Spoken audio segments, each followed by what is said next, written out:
আসসালামু আলাইকুম। সবাই ভালো আছেন? দয়া করে চ্যানেলটা সবাই সাবস্ক্রাইব করবেন। কেন বিএনপি করতে যেয়ে আমার এক পা পঙ্গুত্ব বরণ করছে। যারা বিএনপি দলকে ভালোবাসেন এবং দল নির্ভরশীল সবাই আমার চ্যানেলটা একটু দয়া করে সাবস্ক্রাইব করবেন। এখন বিশেষ করে হচ্ছে আজকে ভিডিও দিচ্ছি একটা কারণ, সেটা হচ্ছে দেখেন 16 বছর জামাতক বিএনপি ছাড়লো না। আওয়ামী লীগ বহুত চাপাচাপি করছে বিএনপি যে তোরা বিএনপি ছাড়ে আসে নির্বাচন কর।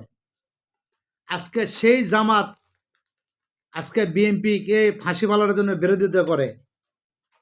এটা কি জামাতের উচিত? জামাতের নেতারা পেছন দিকে ভাবে দেখেন।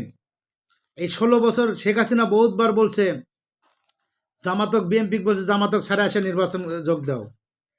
যদি জামাতক সাড়ে আসে নির্বাচনে যোগ দিত বিএনপি, তাহলে এই 16 বছরে বিএনপি বিরোধী দল থাকতো। বিএনপির এত নেতাকর্মী কখনো গুম খুন হতো না, এত কখনো মানুষ মারতো না, এত মামলাও হতো না। আজকে বিএনপির নেতারা দেখেন রাজনীতি কোথায়, ধর্মভিত্তিক রাজনীতি কোথায় যায় দাঁড়াছে।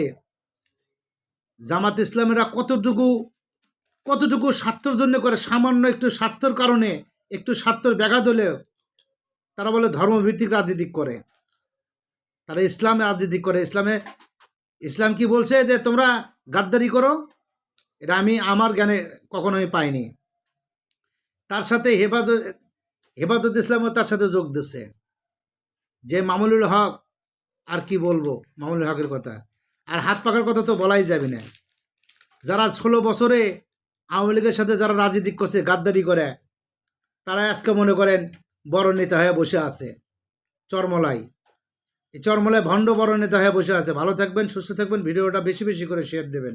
আসসালামু আলাইকুম।